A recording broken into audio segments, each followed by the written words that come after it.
The easiest way for our kids to feel joy and happiness is for parents to model for them joy and happiness. We think, oh, well, no, I'm a victim to their behavior. Is it possible to have that joyful state while I'm cleaning up the mess? Your children have been watching you from birth to learn how to handle life. We're the adults. We have to be the adults. You can't fake it. You can't pretend. It has to really be there. Ladies and gentlemen, welcome to the Extraordinary Family Life Podcast. We're your hosts, Greg and Rachel Denning. Today, we're going to talk about being genuinely and truly happy and joyful and excited for life.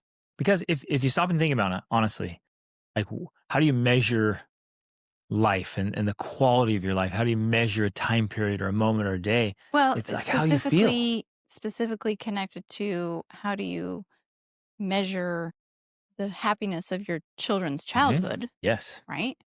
It's based on what you said is how you feel. The feelings you have, the feelings your children have in everyday life, that is the essence of their childhood. Because it's coloring their experience, which then, of course, colors and paints their memories. Exactly. So, hey, what was your childhood like? Blah. Or, oh, man, there was a lot of fighting. Or, Right. just, it was okay. Well, because we launched the Extraordinary Parent Mentoring Method course, it's kind of a mouthful there, but we had the participants go through a form that they filled out, talking about their biggest pain points, their biggest problems, and then, of course, their ideal, like their vision. What is it you want to create? What is it that you want to have more of?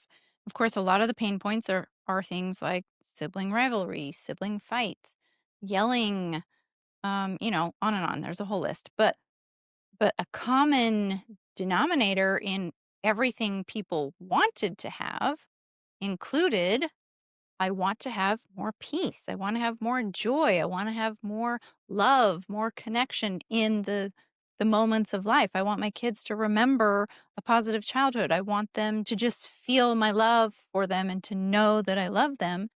And it was interesting to me as I thought about that because of course, and I relate to this as a mom, one of the things standing in their way was this never-ending to-do list, this whole plethora of jobs and chores and charts and things that have to get done, right? And so they feel like I just can't feel the joy, the peace, the love I want to have Because I have because things to do. I've got this whole to-do list. That is, so fundamental. We got to talk about that. Yeah. So I really want to dive into that today in depth to figure it out because I realized that they're focusing on to do, right? The to-do list, it's doing. But what they want to experience is being. Right. They want to experience that feeling of peace and joy and love, which comes not from doing. Like, yeah, there's a connection there because you can do things that are acts of love or do things that bring joy. But in essence, it's a way of being. Right. And so when you develop the sense of being, you can actually feel those emotions while doing the same things. Absolutely. You don't have to change what you're doing. You change how you feel about what you're doing, and that brings more of those positive emotions into your life. Yeah. Or even you just decide and determine how I'm going to feel. And then whether there's a big to-do list tomorrow or not, like, whatever. I guess that's what we're going to get into is like, I don't have to be there. And I think one additional thing is like, I have so much to do. And so I get so focused on that. The other piece is, things aren't exactly how I want them to be. Yeah. I have this ideal in my head and they aren't idealistic or Realistic. my idea, or maybe even sometimes realistic, but you allow that to totally disturb and disrupt your emotional state. Like, oh man, my toddler's made a mess again. I guess I can't be happy. Yeah, it is almost for many moms, it's like we have this idealized vision of what motherhood looks like. And if it doesn't look like that, we picture rosy-cheeked, clean children in beautiful clothing and a clean house. And while that's amazing, like when that happens, whew, that's amazing. But it's rare. Right. And so if we think we can only have that peace and joy and rest when all of that's in place, well, we're never going to have it. Yep. Or we're very rarely going to have it. And so the key then is not to wait for those situations for it to occur, but to learn how to have that peace, joy, rest, in the messes, Yes. in the chaos. When your kids took their new clothes and they're literally Exactly. rolling in a mud pile in the rain outside, can't you be just as happy and jovial as like, look at them, Couldn't they are that being be a kids. moment of joy, Yeah. right? Instead of a moment of stress or frustration or anger. And I can literally hear you mom saying, and dads too, but like, but now I have to Wash it. clean it Now I up have and to- I hose them off. And it's like so much And they were work. Oh, expensive. and yeah, they were so nice. It's a And, waste of money. and so then there goes that Moment of could joy. be joy or happiness or contentedness or even excitement is like, that's gone because now I am already forecasting the work I have to do. And Well, again, and it that, comes back. It's like, why can't we be happy while we're working? yeah, and that right there comes back to this difference between doing and being, because being has to do with being in the present. And Yeah. when you're in the present and you're feeling the joy of the moment and the joy that they're experiencing, even as they ruin their clothes, right? That's where joy is found. Whereas opposed to mentally, when you do a process like that, you're not living in the now. You're forecasting to the future about this is all the things I have to do, and that's why it's going to be so miserable, and that's why I can't enjoy this This joy now. moment. So I could be laughing and having fun, but Yes. I'm already thinking about, oh, this is The what that future work. means. It's going to fill Exactly. my washing machine with all that mud. And Hmm. yeah, so important. And this comes up all the time when you take just an examination of your own life and a normal week. It's like, well, what are you feeling most of the time? What are you experiencing? And I would say, hands down, ladies and gentlemen, the easiest and best way for our kids to feel joy and happiness is for parents to model for them joy and happiness and to bring that energy, to bring that emotion. Like, we're responsible for that. We're the adults. We have to be the adults. So like, well, if I want my family to be jovial, I have to lead from the front Yes. being jovial. But your mind's like, but I can't because I have to pay the bills and I have to do all the deal work with all of these children that are frustrating that are childish. and making messes. Yeah. So and being loud. I'm supposed to be jovial, but they're disturbing my peace, right? And so we have to flip that switch in our heads. Well, and I just want to say this another way to emphasize how important this is, because when parents come to us and talk about how they want to have more joy, more peace, more love, more calm at home, rather than the chaos and anger and frustration and irritation they're having, what they don't realize, and this is the hard, uncomfortable truth, is that they are the creators of those problems. And they don't believe that, and they don't want to believe it. One, because it is painful. But two, it feels so much easier to blame it on the kids. Mm-hmm. It's like, no, they're the ones who are doing the annoying things. They're the ones who are making the messes. They're the ones that are causing this chaos and creating this anger. But the truth is, that's not true. Mm-hmm. The truth is, it's coming from us. It's starting with us. We are the ones who are either bringing that to the dynamics, right? Because it's the way we respond to the things that actually generates the anger. Which is super important because, like, I'm in my bedroom. I wake up. Wow, I feel amazing. I feel so good. I walk out and wow, the kitchen is a disaster and the kids are going after it. So then there goes all my good feelings. Right. Right. So it feels like, contrary to what you're saying, like, Yes, how could this be me? I was fantastic. great. They ruined it. Right. That's what it feels like. Yeah. And this is why it's so difficult to understand this nuance, because even though it feels that way, that they are the ones that inflicted that emotion on you of like, okay, I was calm, I was feeling good, and now I don't because of what they did. When you begin to learn how psychology works, how emotions work, you realize that it's simply our interpretation, in another way, the story we're telling ourselves, And the meaning even we if give it's it. even if it's instantaneous, Yep. right? Because you're like, well, I'm not telling myself a story. It's the meaning you give what is happening that causes your emotions about that thing. And it took me a while to really understand That's this. what I was and to just get thinking it. about. I'm like, this is our journey. Yeah, it Like, was. wait, what is going Like, what are on we here? talking I don't want to be grumpy. I don't want to be upset. I don't want to be irritated. I don't want to be blah. Mm-hmm. And so we think, oh, well, no, I'm a victim to their behavior, when the reality is their behavior is simply revealing something that's already in us. Mm-hmm. The anger is already there. The frustration, the irritation, the annoyance, it's already there and they're triggering it. Mm-hmm. If it's not, and we know this because we've worked on this ourselves and we've helped clients do it. When you remove that, then you can't be triggered. And so they can do the same exact behavior and you don't respond in the same way because that trigger is gone. So let's recreate that scenario where you have a good night's rest, or even if you don't. So a couple of kids, disturb you during the night, and you're like, "Oh, I'm tired." More You're like, "You know common what? than not. Hey, I want today to be a good day, so I'm going to choose my emotion. I'm going to choose to be Which we're pleasant going to and talk about that because some people are going to be like, what are you talking about? yeah, Just choose your emotion. yep." And You can plus, set there's the more to it. intention. So I wake up, I feel happy, and then let's say I walk out in that same scenario again. The kitchen's a mess. The kids are in there and they're duking it out over something. Who knows? Throwing orange juice cartons or whatever. The new me, after we learned how to do this, would stay peaceful, Hmm. stay happy, stay jovial, and walk in and be like, "Whoa, what is going on in here? Come here, guys. Good morning." And I go and I give them big hugs, and they're Hmm. like, "Yeah, but she did, and he did." And like, come here, big hugs. Oh, okay. Who's gonna clean up that part? Who's gonna clean up that part? Okay, grab your rags, grab the stuff. Let's get this cleaned up, and let's start our morning. That's going to be my reaction. And I don't let it overpower the positive emotions I had. I don't let circumstances You don't let push that out their and be like, own negativity overpower your right. positivity. I'm like, I'm going to do the opposite. I'm going to come in and let my positive Yes, emotions overpower the negativity and the exactly. circumstances and say, you know what? We can clean up this whole kitchen and still be happy. And resolve whatever the issue Right. is From a together better state. from a better state of love and positivity. But that only happens, well, it happens, I guess, easiest and best when we remove some of those triggers 100%.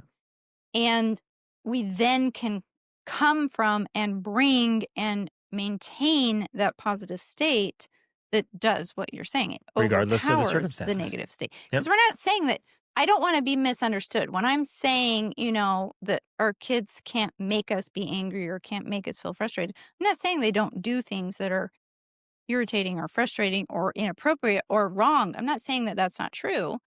What I'm saying is that regardless of what they do and how they feel, they cannot elicit emotions of anger or frustration or irritation from us if we remove those triggers. Mm-hmm. And all of us have these things. We all have triggers because we have trapped emotions. We have things that happened in our own childhood. We have unresolved trauma. We have unresolved issues. Like, that's just the nature of being a human being. It's not like any of us have escaped from that. We haven't. We all have some of that. And so when we begin to realize that these feelings we're having because, quote unquote, what our kids are doing or the misbehavior actually has more to do with us than with them, we begin to realize that, oh, when I resolve these things, it's so easy to Mm-hmm. come with that positivity. It's so easy to bring that love to the family. It's so easy to bring that into my parenting. So everything these parents are talking about in this survey they're filling out of like, I want to have more joy. I want to have more peace. Saying, yes, absolutely. But that doesn't come by changing the circumstances. It comes by changing yourself. And then you bringing that into the interactions, the same interactions are happening. The same to-do list is there, right? You don't get rid of the to-do list. You don't get rid of all the things. You just bring a different way of being to those activities, to those interactions. And that's what changes the whole dynamic. For some reason, it just popped into my head, this old saying I remember that, I don't know if it came from Christian monks or it came from Buddhists. I don't remember. But the point was, after enlightenment comes the dishes, right? And it's this idea that just because you receive enlightenment and pure peace and joy and love, it doesn't take away the dishes. It doesn't Mm-hmm. take away sweeping. It doesn't take away interacting with your family. You have to bring that into your interactions and your life if you want to feel more of those things, as opposed to eliminating those things so you can then feel those emotions. And you and I used to feel, and many people still do, it's like, well, okay, I hear you, and that's a nice idea, but you might in your head right now, you might be thinking, I literally cannot be happy and joyful if my house is a mess or if my kids are fighting. Right. And that's a perfect example of what you were talking about earlier is like, that's the story we're telling ourselves. That's a Right. rule That's we've a story. created. And in our heads, we're like, but that's just the way it is. I literally cannot be joyful if there's clutter everywhere. And that's not true. It's just your programming. It's the internal systems. It's what's Well, going on. there And you can is. rewrite that. You can recreate it to the point. And this is what I had to do specifically, because I just remember thinking like, no, man, if somebody treats me poorly, there's no way I'm staying in a good state because they just did that to me, until I realized, wait a minute, why? Why would I give away my good feeling? Why would and I guess this is part of my story. I remember being really upset or getting bothered by things that happened to me, and then realizing I had ruined a perfectly good experience by having a bad attitude or still being bothered by something else. Yes. So I got cut off in traffic in the morning. I go and could have had this really cool experience, but I was sitting there fuming over it. And then afterwards, it happened a few times, and I would get, I guess, really disappointed and frustrated with myself. I'm like, man, I ruined a perfectly good experience because I was so bothered by this thing. I'm like, well, what's going on? Why? And I realized, to your point, right, removing the triggers, like, Mm-hmm. wait a minute, it's me. I'm the one that's choosing to be annoyed by small things. And if I just stop doing that, then there goes all these annoyances, and I can be more happy and joyful more often. And I know for some people, using that word, even choosing, sounds so impossible. So I definitely want to address that. But I do want to go back to your point, because I do feel that, and this is true. This is proved up by, or supported by, psychology research and other things. Yes, there are certain things that can contribute to more peace and happiness. In fact, there is research out there that shows, especially for women, but I think it's true for men, that a cluttered environment does lead to more Absolutely. stress. So that's true. So we're not trying to say like we're discounting all of that and it's all just inside, it's all in your head. But what we are trying to say Is that is it's all in your that head. no, I'm not actually. I'm not trying to say that. What I am trying to say is that part of it is in your head. Because if you fully believe I cannot be happy unless my entire house is perfectly clean, then you will spend a lot of your time being unhappy, Yes. because it's, especially when you have young children at home, it's unrealistic to have the house completely clean all the time. So you have to find the yin and yang balance of like, yeah, I prefer it when my house is clean, As do I. but I'm speaking in generalities. Right. But Um, I'm saying we agree, yeah, because so that we're not misunderstood here, that we think, oh, we just allow the house to be messy and the kids to fight and whatever, and we're just going to be happy and peaceful about it. They can do whatever they want, and we're just going to be over in the corner being blissful. It's like, no, we want our house to be clean and yeah, organized and neat, and we want right. our kids to get along. But I guess here, sorry to interrupt you with your statement, but here's the crux of it that really hit me. Is it possible to have that joyful state while I'm cleaning up the mess? Well, and I think the point is too that it's actually easier for me, especially as a mom, to get people on board to help me clean the mess when I come from a place of peace and love and joy and happiness. Then it's easy, much easier to get the kids on board because they feel that from me. I'm demonstrating that it's actually a joyful process to clean up, because that's part of the process. I had to learn this for myself. I realized, and a lot of moms will say in these survey responses, I just feel like I'm constantly nagging and getting after everyone to clean up and that they don't even want to do it. I had to realize for myself, they were learning that from me. I 100%. didn't want to do it. I felt it was a drudgery. I felt it was a chore, but someone had to do it. So it had to be me. I'm the victim here. I'm resentful about it. And when I learned to change my thinking about it and say, no, I want to clean up.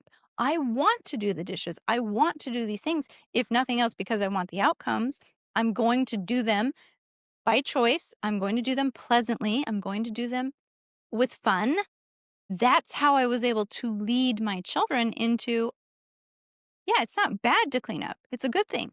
It doesn't have to be drudgery. It can be fun. we have to lead the way for them. That's gigantic. It's huge. Because like everyone's thinking, I would love for my kids to willingly help Mhm. out Right. and joyfully do the things that need to be done. Well, okay, great. That's fantastic. Well, how do you teach that? Modeling it. Exactly. You have to be willing to joyfully do the work that needs to be done. Exactly. And that can't be faked. That's the other thing. You can't be like, "Oh, I'm so happy to be cleaning up right now. Yay." Like, I had to genuinely discover that within myself. I had Right. to create that way of being, which even for, that meant that for a time, I might have been doing the chores by myself because I was trying to find that joy in doing the chores, right? And once I found it, then it's like it's easier to share that and to model it for other people because it was sincere, it was authentic, it was real. And that's what your children, especially, and all people learn from. They learn from that authenticity. And so then, in this desire to have more joy, peace, and love in the family, I'm not changing anything. Well, I mean, we're doing the day to day stuff. I just have more joy when I'm doing the While day to doing day it. stuff, which then means they have more joy while doing it because they learn by imitating. Yep. So it starts by even joy in looking forward to the day, knowing, Mm-hmm. oh, I've got things to do, and joy while doing the things in the journey with them and Exactly. getting people engaged, and joy in the accomplishment, and Hmm. then joy even in that it just gets undone immediately after by the children. But you're learning to just have joy Right. all along the way. Yes. So Just to clarify this for a second, again, we don't want to be misunderstood. This doesn't mean we never feel frustration or anger or irritation because that's life. right. You go to do something and you're like, oh my gosh, I'm trying to do this. It's supposed to be so simple. And now it's taking all these extra steps. That is life. Hmm. But the point is, that, especially that we want to emphasize in this podcast, the difference between having more joy and peace at home and having the normal feelings people have of the blah, the irritation, the frustration is that gaining the tools that when those irritations occur, you are able to deal with them, process them, find solutions effectively rather than taking that emotion and then spreading it around to everybody like a Exactly. disease. Yep. And that's what parents are That's what's doing. often They happening. they don't realize it, and they've been doing it from the very, very beginning. Mhm. They've just been, radiating out an emotional state around things, and so that's Well, just training everybody in the house of how to feel and how to experience things, and without having to ever say anything, the kids notice, "Oh, well, when we do that activity, this is what we're supposed to feel." right. Yeah, and parents don't you said, parents don't realize it and because they don't fully understand how closely our children are watching us. They don't realize that your children have been watching you from birth to learn how to handle life. Mhm. And so they are picking up about, oh, when we're irritated or annoyed or frustrated, this is what it looks like. This is how I act that out in the world. And so parents who come to us looking for help with their children of like, they keep fighting, they keep nitpicking, they keep getting after each other, they keep nagging, they keep exploding about things. We're like, well, really, they've picked that up from you because they've been watching you their entire life. How old are they? That's how long they've been watching you. Very And they're closely. simply imitating what you do, very likely exaggerating it Yep. because they lack the prefrontal cortex and the self-regulation. But that's what's happening. They're just imitating you. So the very first step to changing that is for you to learn to control it yourself. And controlling it is helped significantly by learning how to process and release and remove the triggers, or we could call them the wounds. Mhm. Because if, we've used this analogy before, but let's put it in here because it's relevant. If you have this open wound on your arm and someone bumps up against it, that's going to hurt way more than if you have no wound on your arm. If there's no wound and someone bumps it, you're like, oh, yeah, no big deal. Or in a very real way, let's say like there's some kind of emotional wound or something associated with chores or work. So then every time you're doing the dishes, every time you're doing the laundry, that wound hurts. Right. And because what it's doing is it has some negative association with something. And so then, oh, well, every time that happens, every time the kids fight, every time they make a mess, oh, there Right. goes that wound again. And oh man, Which I'm is upset. right, which is why we often feel as parents that we're overreacting to the response, right? Because again, with the analogy, if you bump it when you're healed, it's not a big deal. It was just a little bump and you're like, no big deal. Everything's fine. It's okay. But with that wound there, now it's extra painful. You respond with this strong emotion Yeah. because of the wound or the trigger. So when we can remove those, then the regular behaviors that our children are doing, it doesn't cause us To that overreact. that severe response. Yeah. And this made such a big difference in my own parenting because I people would ask me like, "Well, how do you?"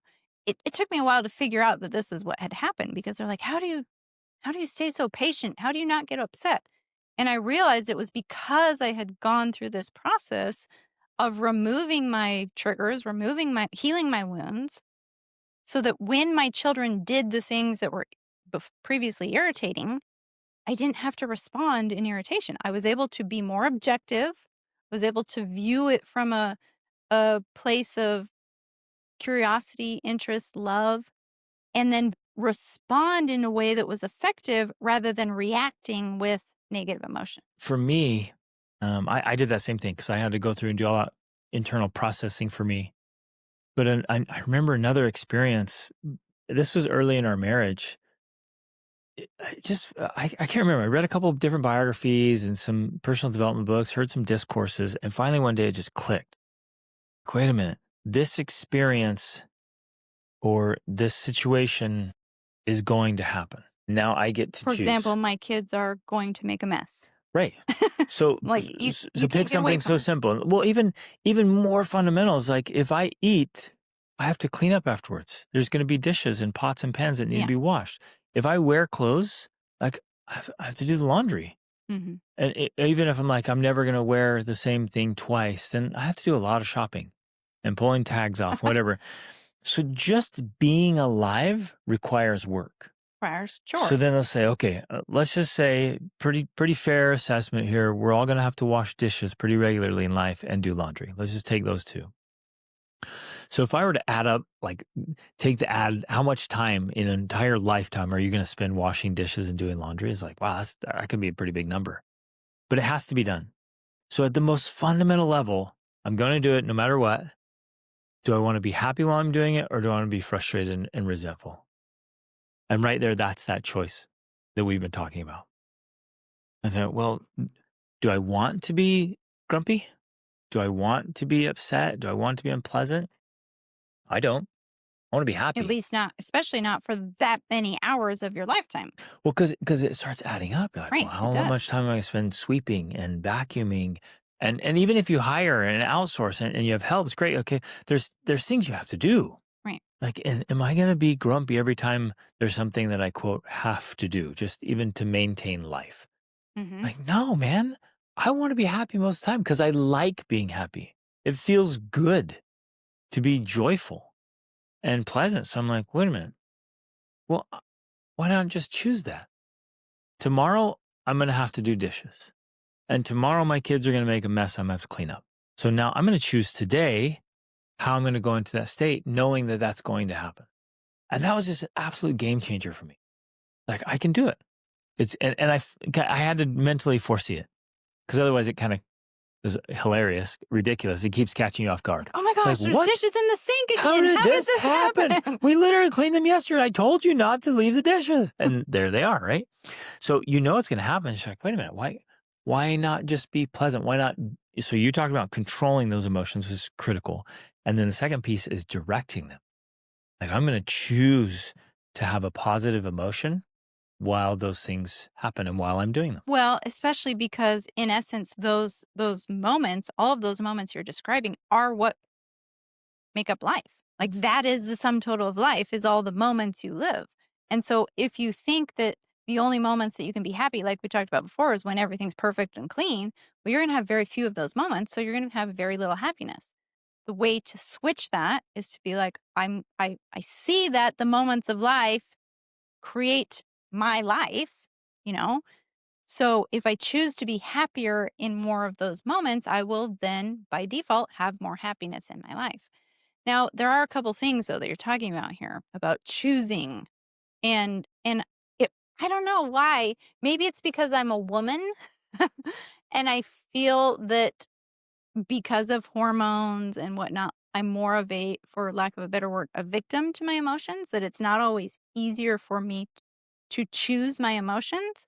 For me, it's more a process of processing, I think. I have to process and remove negative emotions before I have any space in there for positive emotions. Or even more, I have to be intentional about doing specific things that generate positive emotion. I don't I don't think I So have the it's a ability. choice to get there instead of a choice to immediately be there. Exactly. Yeah, Right. I like that. I feel like I can't automatically go into any situation and be like, oh, I'm going to choose happiness right now. And it's there. It's not. That doesn't work like that for me. I can do what you talked about. I can take a space where I'm like, okay, I'm going to look at who I spend every single day doing dishes or cleaning up or, I do these things. And so over time, yes, I want to choose more happiness in more of those moments so I can have more happiness in my life. I can do that process. But then when it comes to the direct application of that, if I come into a moment and I'm feeling those emotions, I can't just be like, oh, I choose happiness.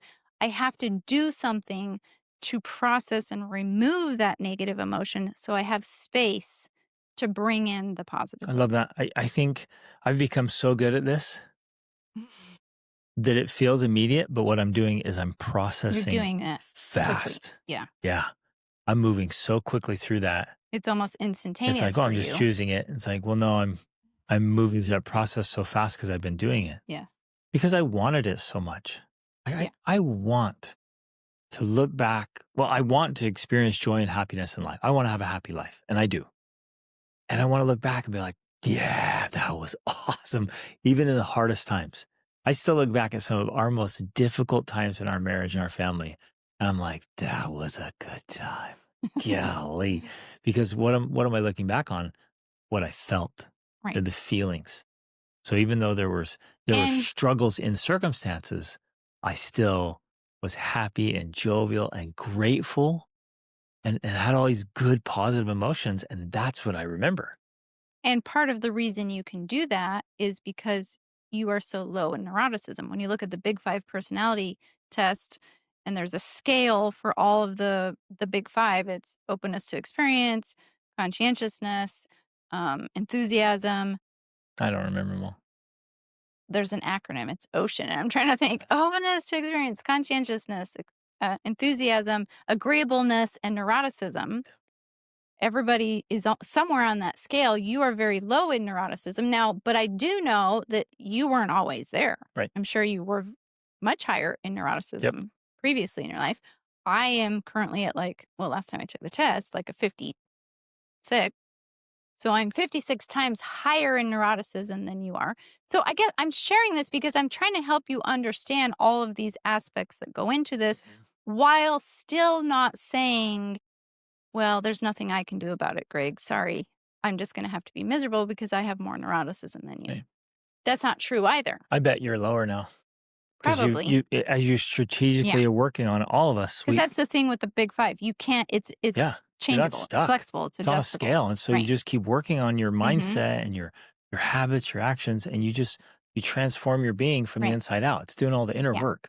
But so for someone who is much higher in neuroticism, because you've had clients that are literally like a 99, yes, it's automatically going to be more difficult for them to feel positive emotion because neuroticism means that you view past, present, and future events in a negative light.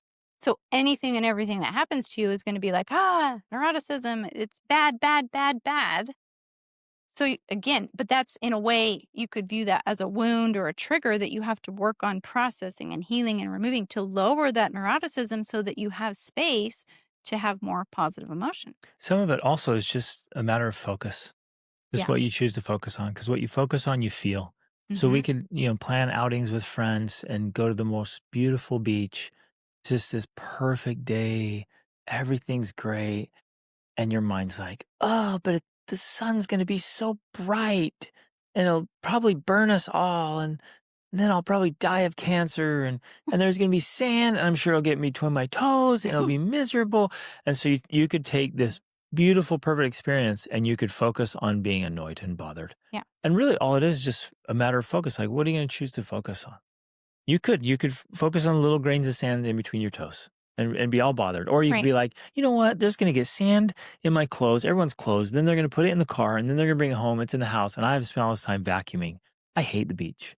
Right. Which, And there goes that whole beautiful experience you could have had right. because you're forecasting. Which goes back to what we were talking about, of the being in the moment as opposed to mentally forecasting all the work that's involved or everything you're going to have to do. Or even going back in time. Right. Yeah. Going back of like, oh, well, when Remember I that went to the one beach time? before, Yeah. remember when I got washed And by the the waves and oh, that was horrible. ate sand? Yeah. And so essentially, yeah, you're rewording this another way of saying, well, that has to do with what you're focusing on. What you focus on, you feel, what the story you're telling yourself. Yep. We're using we're saying the same thing, but in different ways. So to help you get this, to grasp this concept, that when you choose where to put your attention, and for me, I remember thinking, okay, yeah, we had this whole realization. We're going to do dishes for the rest of our life. That's part of eating and being alive. And so then I began to see it as an opportunity, not as a chore, not as a responsibility of like, okay, I want to have clean dishes. I don't want to just have them piled up for days and days. So I choose, and I remember that part of it. Like, no, I am choosing this because it is what I want. And that switch alone can help you to focus on more of the positive aspect of it. Because you're like, no, I'm choosing it because I want the result. I want the cleanliness. I want the order. So I would consciously do that every time I would go to wash the dishes because very often we're doing this subconsciously and we don't realize it. Mm-hmm. We're going to wash the dishes subconsciously and we're telling ourselves this story in the back of our minds of like, I'm the victim here. My I'm such a mom martyr. made me do the I'm dishes. resentful that I have to do the dishes. Yeah, I always had to do the dishes as a kid, whatever. So we have this subconscious programming going on. We can consciously change that where I say, I'm grateful we have dishes. I'm grateful we have hot water because we've been without hot water Yes, we sometimes, have. right? I'm grateful we have hot water to wash. I'm grateful that I have a family to love. And that's why I want to do the dishes. Oh, I love that. We have tons of dishes because Yes. we have 9 people in our family. And you could be like, oh, there's so many dishes. Or you could be like, wow, there's so many dishes because we have a big, beautiful family. Exactly. And everybody's healthy and well. And we're eating healthy food. This is amazing. And we have food. There are people who don't. Like, this is great. And so we totally transform that and start looking for ways that we can feel good most of the time. Right. By feeling more gratitude. I have this quote hanging up in my office that says, I hope I can remember it. It's essentially like we don't experience happiness and then have gratitude for that. We feel gratitude and that's And what then experience brings happiness. Yeah, That's I love not that. exactly how it goes, but That's the essence of it. yeah. So then I guess right now is a really good time to... Sorry. Oh, go Not ahead. happiness that makes us grateful. It's gratefulness that makes us happy. Beautiful. That's what it is. I love it. So that's one place we can start. It's like, well, what can I be grateful for? I hate the laundry. Oh, you can be grateful you have clothes and a washing machine, I'm presuming, because we've had to do laundry by hand. We've had to do laundry by hand in our multiple travels. times. I had to do that in Peru when I was when I was out on my own, the first time as a teenager. I was like, everybody did laundry by hand. And I was like, and what? This we've is a lived thing? in And like, it was many wild. countries where we had a washer, but you had to hang all of your clothes to dry. I mean, even when we lived in Germany, it was like they didn't have dryers. You had to hang up your clothes. Yeah. We lived in the Dominican Republic and used to wash our clothes for the whole family. 9 of us. No, we didn't have that many kids yet, but 7 of us by hand in a pila outside, and then we had to hang them all up on the feet. So we're so glad when we have a washer and dryer. It's so convenient. My son, when he and I, the first time, went up to the base camp of Everest, he got sick and they didn't have toilets. They just had a hole in the ground. Yes. And man, afterwards he was like, He was 13. I will never, ever take a toilet for granted. Like, I love toilets. That's And so great. this idea of like, oh, I have to clean the toilets is horrible. It's like, man, You have a toilet. I am so grateful to rub this thing down because it exists. It's The amazing. throne of And awesomeness. so you just totally transform your entire Mm-hmm. paradigm. Mm-hmm. So again, the valuation, the invitation of valuation today, those of you listening, just stop and say, well, how are you doing most of the time emotionally? Like what state are you radiating positivity? Are you neutral or are you negative? And obviously it's quite easy just to wake up and your mind's like, oh, here another day. The And day. another day and more chores and have to pay the bills and deal with people and that could be your state. Just rah, rah, rah, rah, rah, and just unpleasant or neutral, just blah. And most adults have subconsciously set their emotional baseline, usually pretty low in general. It's like a thermostat. And then every once in a while, there's a little blip up, just a little. Oh, that was kind of cool. Oh, I felt happy for a second there before the kids woke up or after they went to blip, blip, blip. And then these big dips down. Oh, I was so upset. I'm so angry. I'm so frustrated. I'm so disappointed. I'm so discouraged. And so for the most part, it's pretty flatlined with blah, with a few little blips up to positive emotions and big hits down negative. Our invitation is change that. Raise that thermostat, raise that emotional baseline where you're pleasant and positive most of the time. And a lot of your big emotions are going up. Wow, that concert was off the charts. Wow, that day at the beach was incredible. Wow, we just went scuba diving and had these great memories together. Well, and Wow. before you get too into all the exciting things you can do, because I want to bring it back to the daily life. But why can't it be exciting? Well, it can be, but to emphasize the point we're trying to make in this episode is yes, you should do those things. Those things are 100%. awesome. They Yep. should be a part of your life. But you can feel more joy in the daily moments, Yep. even in the chores and the routines and and I want to say grind, but the point is we're trying to switch it. It's not a grind. It becomes we need a new word. Like It's just it's a meditation or it's a the practice or labor of a labor of love. love. Exactly. Right? Like you can have more joy in those moments. Yeah.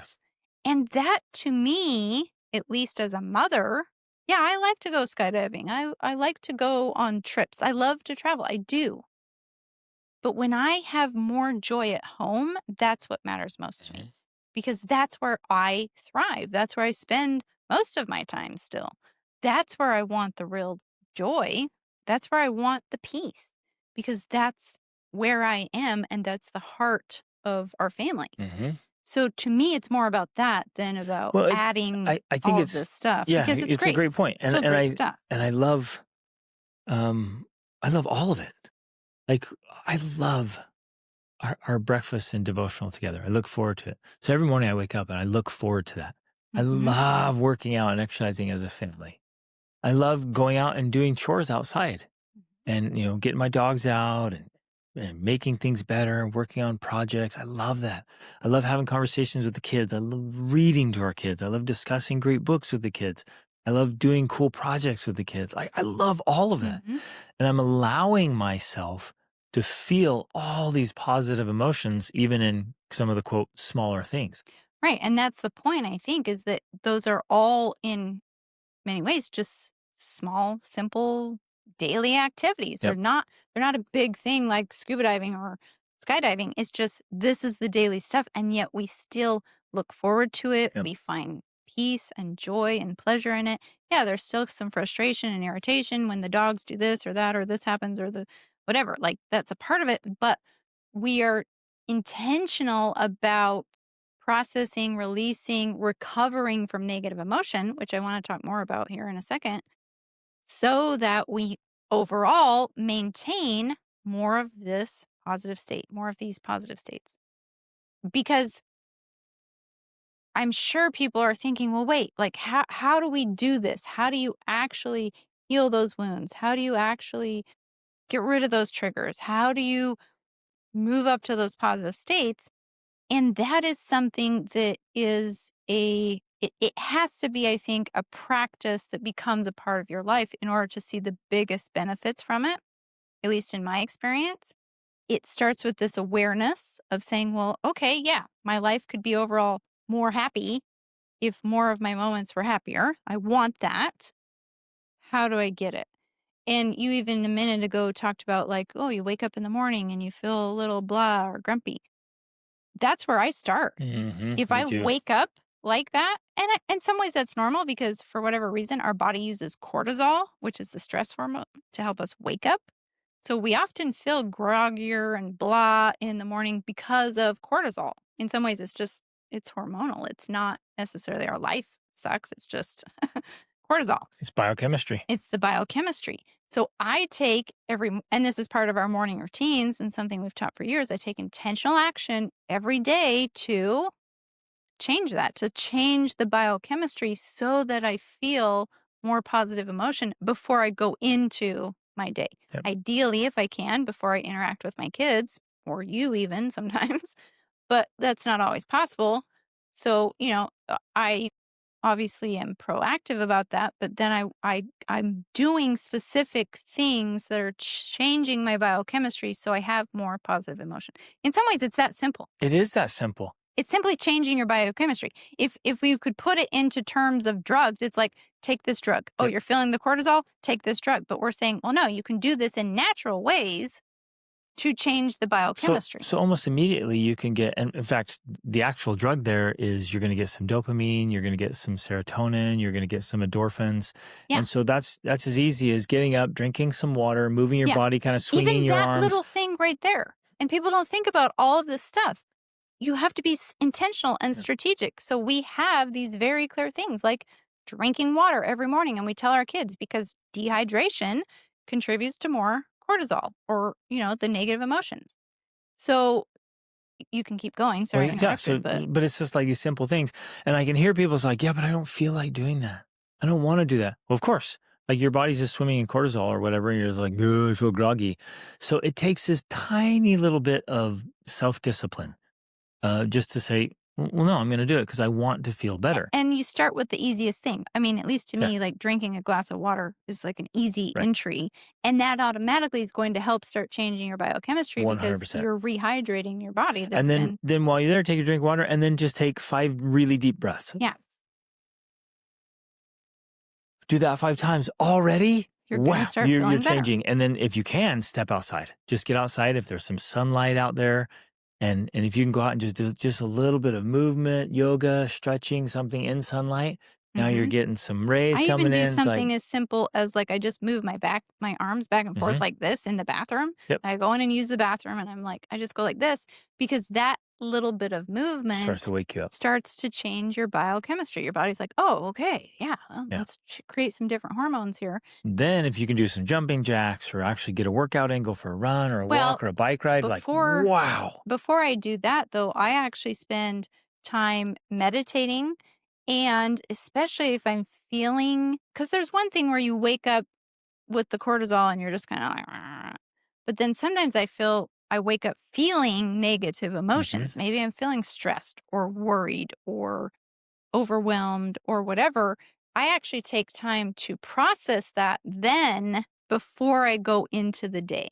And is that for you, is that more of a feeling or thought patterns? I mean, they're so closely related. So when you wake up feeling like that, are you noticing your brain worrying about things, stressing about things, or is that which one comes first? Or Well, they it's difficult to say. It's like the chicken or the egg, right? And especially if I wake up, because oftentimes it could be directly connected to maybe what I was thinking about before I went to bed or dreams I was having, or sometimes, maybe, I don't know if this is just me thing. No, it's not. Maybe it's a woman thing. I feel like I sleep with part of my brain on. And so my brain's thinking about things while I'm sleeping.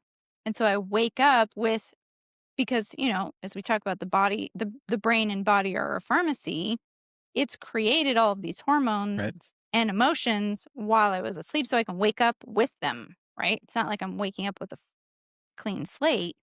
It's carried over from the night before or during the night. So in that case, then I'm intentional about, okay, I'm going to process this because for most of us, it's very inarticulate.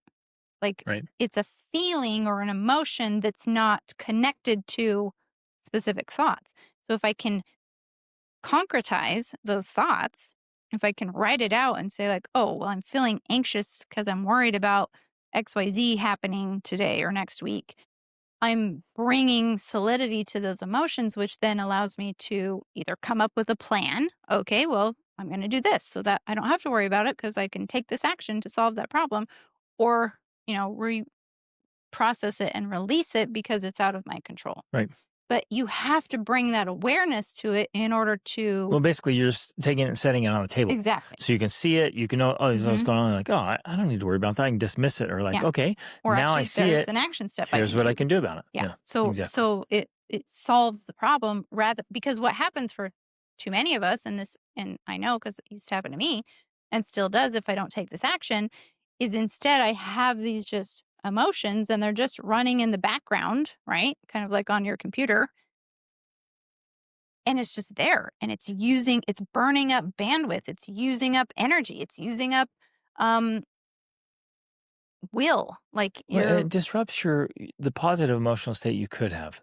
So Well, of it's course, just kind because of, it's anytime robbing you you're of your joy. using up the energy, it's just like a computer or your Yeah. phone. If you have too many apps open, your phone can't work as well because it's processing. All of that processing is going on in the background. So the same thing is happening to us. If we don't process those emotions and do something with them or get rid of them, they're just running in the background Yeah. and taking energy from what could be put into joy Yep. or love or peace.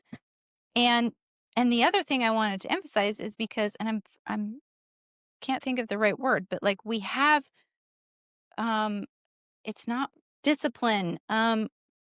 Every single Self mastery, self self control. self-discipline, there's another word I want to use, but I can't think of it. Like we have this ability to self-discipline, but it's a renewable resource, but we can also use it up. So it's generally stronger in the morning. There's a better word for it.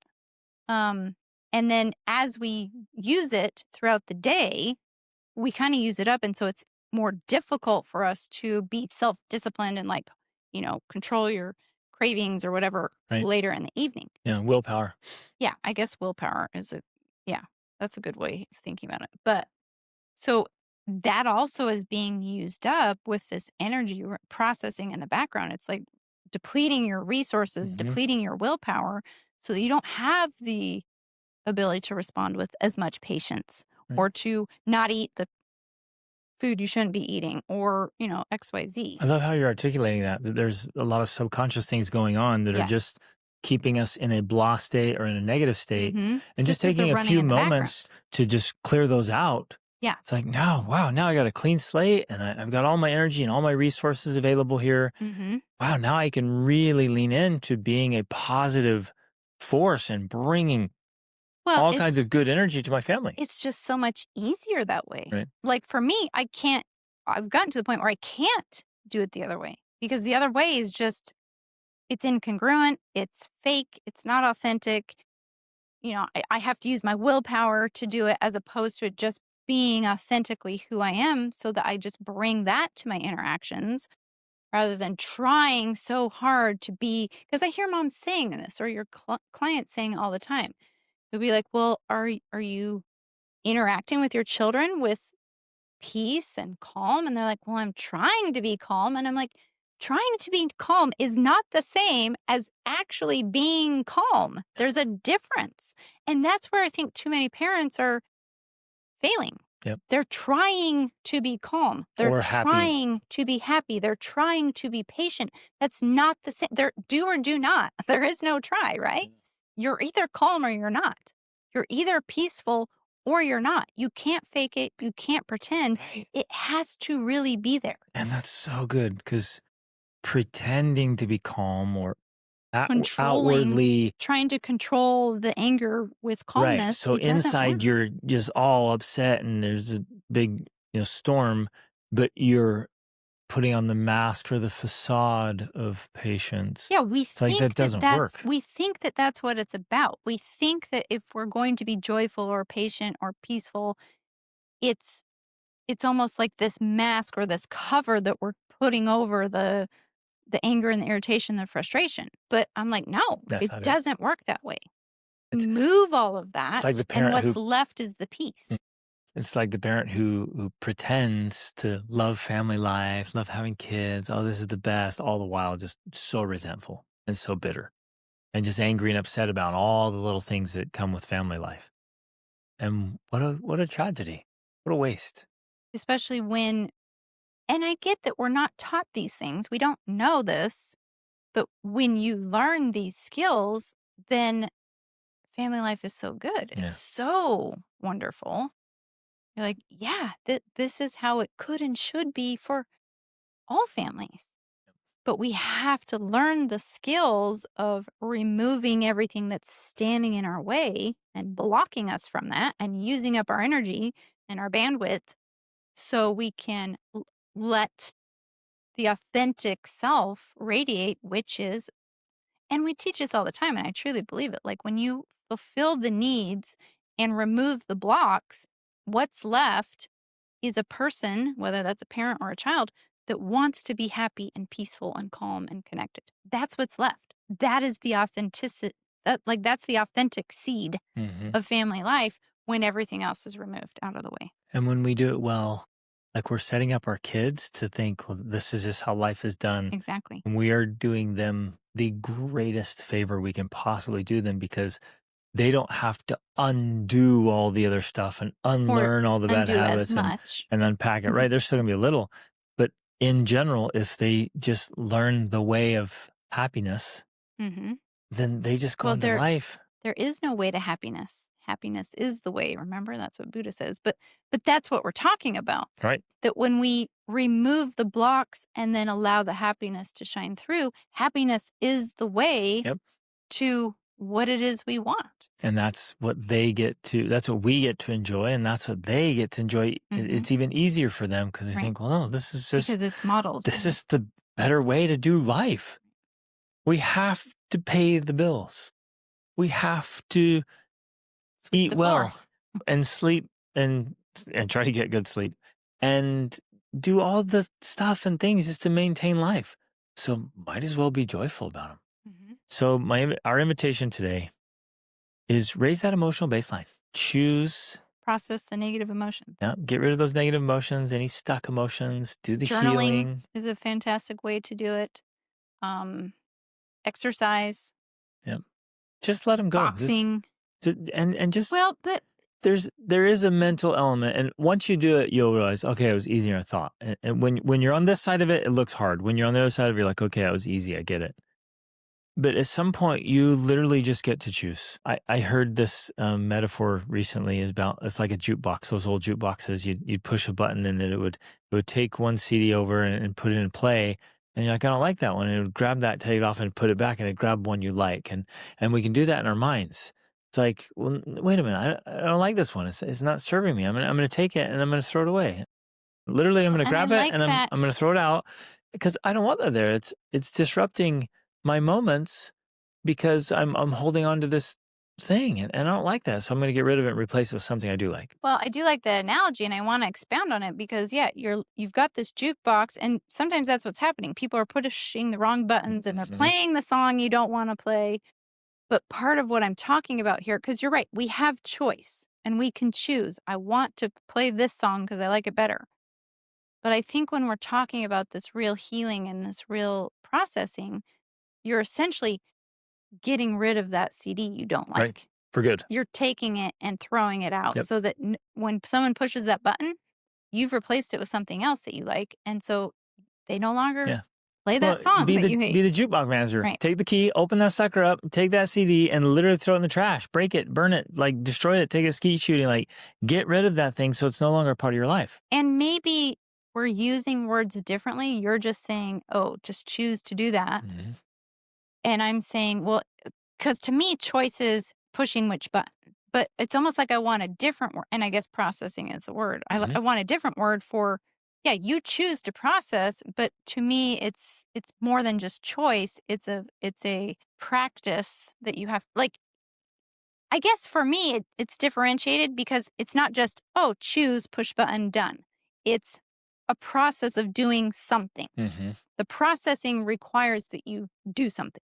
You either journal about it and write about it. You talk to someone about it. You go kick a you punch a punching bag. Like you do something that's intentional about I've identified this emotion and I'm going to work through my feelings around it. I'm going to articulate it Until it's until removed. it's gone Yeah. in the garbage like that Yes, CD. exactly. So to me, that's why I want to use a different word than choice because yeah, I make the choice to do that, but I also have to do the work to do it. Yep. Love it. It's not just a one-time choose done Sometimes over. For there's me, it's not. there are people I've worked with clients when they understand the framework, they're like, wow, okay, I realize all along subconsciously I've held on to this, I've given this meaning, I've let that, be a part of my life, and today is the last time. And is I'm that done. for just out of curiosity, is that men and women or is that mostly just men? Both. Okay. When you understand what's happening and you understand the framework, you're like, oh, wait a minute, what is it that's disturbing my peace? What is it that's this limiting factor on my happiness and joy? And when you get down and identify it, you're like, oh, it's because of this is the story I've been telling myself, or the meaning I've been giving it. The meaning behind cleaning up the house. Oh, great, I'm just a slave and a servant around here, and nobody cares or appreciates me, and I'm you know. And you just tell a story. And it's like, wait a minute, is that true? Well, no, it's not true. So I'm going to stop today. I'm literally going to stop believing that. And when you stop believing that, you're like, oh, well, now I get to But have a completely different and I experience. I get that, but at least for me, I can make that decision, but then I have what I call memorized emotion Hmm. that still will come up when that situation comes up again. So I have to make a conscious choice in that scenario Hmm. to tell myself the new story. Right. Because it can still come up. Okay. Yeah. So I guess that's what I'm talking about because I don't feel like it's a one and done and I never feel that way again. I have to consciously be reminding myself of the new story I want to believe. Yep. Love it. Reach upward.